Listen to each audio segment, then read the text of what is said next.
So let's talk about fake news. When did fake news started? It's a tricky question because fake news has been everywhere since the beginning of times.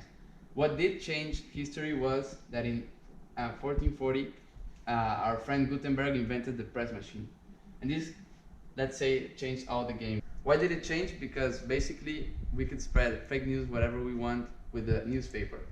A clear example of that is the Blue Moon hoax in 1835, when someone posted in New York Sun newspaper that there were creatures living in the moon and waterfalls seen from Earth, and people just bought the Sun newspaper like no one had before. So basically, thanks to fake news, the Sun became the top one sold newspaper in New York. So, how common is it? So, experts say that 80% of all news from Twitter are fake news. What does it mean to be fake news? Well, that leads us to how does it work? So, the fake news is basically inflating hashtags or tendencies with fake bots. Like this is a picture taken from the program that generates fake news. So we see here the bots surrounding the top trendings of real people interacting. So what the bots are gonna do is they're gonna stick to those trendings and get them together like they did here or here, and they're gonna create new top trendings based on the trendings that everyone are following. So they're gonna do what we call clickbait, when you follow a trending that is not even real, but you're gonna follow it because it's related to what you have been posting. So who is behind it? So as I said, hackers are most important entity behind them, because hackers are on the web, basically just selling everything to everyone with no limits. Also, maybe government is involved. Salva will talk about that later, but you get to see how maybe government is also involved in fake news. And obviously the press has always been involved in fake news, whether we like it or not. First, last thing we can talk about is misinformation versus disinformation. So these two things are often confused, but there is a difficult line to see between both. So we have things that are false and things that are just intent to harm. So misinformation would be a false connection misleading our content, and something intent to harm will be malinformation, like leaks or harassment or real negative things. And in the middle, we have this term called disinformation, which we often confuse with misinformation. That is false content put there in an intentional way, just like bots do. Now, Salva will talk about negative consequences.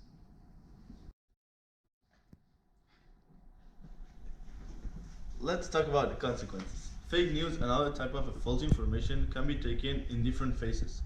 First of all, information shapes the way we look at the world, and we make important decisions based on that information.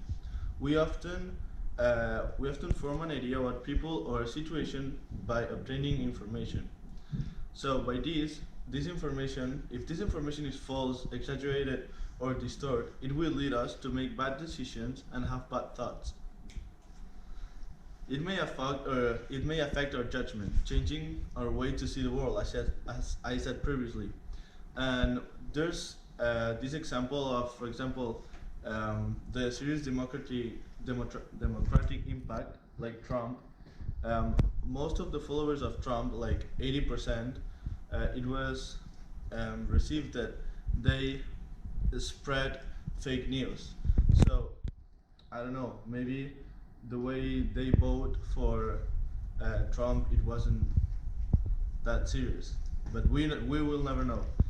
And another example is, for example, if you're in a theater with, I don't know, 1,000 people, and 500 or 700 are just like, they just get up and start running to an exit, you will do the same. It's like a panic, and you don't know if something is happening or not. So it's like fake news. It's the same way. So, do you imagine a world in which we cannot separate fact from fiction? Seems quite far, isn't it? The truth is that we are already living this future. Let's take a look at this video. Most of us don't get our health care through the marketplace. We get it through our job, or through Medicare or Medicaid. And what you should know is that thanks to the Affordable Care Act, your coverage is better today than it was before. Women can get free checkups, and you can't get charged more just for being a woman. Here we go. President Barack Obama, when you're giving a speech, make sure you use a lot of pauses. So, using new technologies, they managed to generate a video in which the President of the United States was telling whatever they wanted.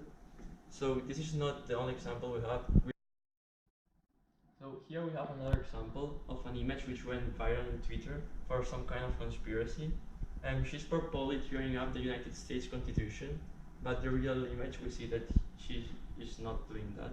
So, the problem in here is social media. According to experts, we are heading towards a future in which fact and reality are long lost concepts, but we are still on time to solve this. Let's imagine social media are the host of a virus, which is fake news, and the vaccine are advertisement.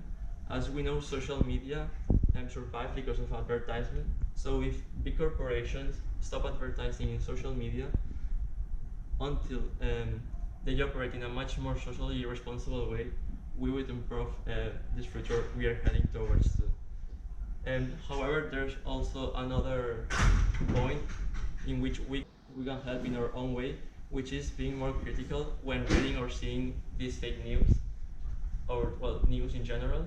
And here our colleague Paul will explain us some tips to find or to discover or to detect fake news. So let's talk about how to spot the fake news. First, check always the other articles. We are familiar with some URLs for newspapers, so we need to check always the URL or other articles in the same website. Also, there are some articles in the title that give you a very good, bad, or common sense expression. So always check it if you are reading something that it's neutral or it's make you angry.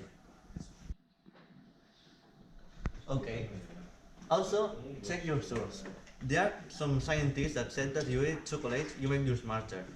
Yes, but what's the proof? Always check if there is some scientific statement, because most of newspapers only copy these surveys, but no one check if it's correct. And let's talk about the dates. There are some natural disasters that occurs, as a hurricane or something like this, then people always, for example, in social media like Twitter or Facebook, show like this type of images.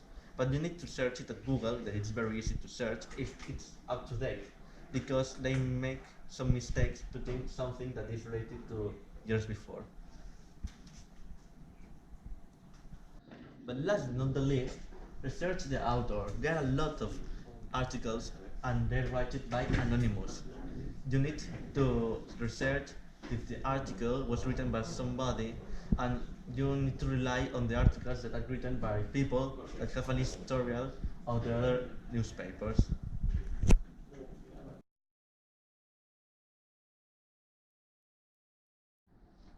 Okay, so I will discuss how technology can detect these fake news. So we have two technologies now. The first one is machine learning, and it is the one used by Facebook and Twitter to detect the fake news that spread in these platforms, these social networks. But this machine learning can also apply to emails, in particular to differentiate the emails in your inbox folder and the emails of your spam folder. But then we have another technology, which is a neural network. This technology is used in text to check if the text is a fake text. it contains not correct things, and it does it by comparing it with other texts of the same topic, or another way is to compare the title with the content. So here we have another type of fake news, because fake news can be transmitted by text, pictures, or also video. We should say that the video is the way that an algorithm, an artificial intelligence cannot detect, and mainly because it replaces the face of the politician, of the important person, with the face of the other person. So it's really hard to detect for a machine. A machine nowadays cannot have 100% accuracy, but the good thing about the machines is that they help humans. They help humans because it will take a lot of hours, about a lot of people, to detect all the videos spread in a social network, but machines can do it instantly and help humans to revise them and to delete them. So at the end, they're really helpful, but they do not replace humans. Okay, so now let's talk about our conclusions. In conclusion, it's more easier to sell fake news than to make people believe on the true news. Yeah, so according to that, we have to be real conscious about what we believe. Like, when you receive a news, you have to be like following the steps Paul just mentioned us, but not in a learned way. You have to want to know the truth behind the news they are selling you. So let's not just believe everything that comes to us. And let's hope that technology improves and AI can finally have an accuracy of 100%, and so help us to defeat fake news.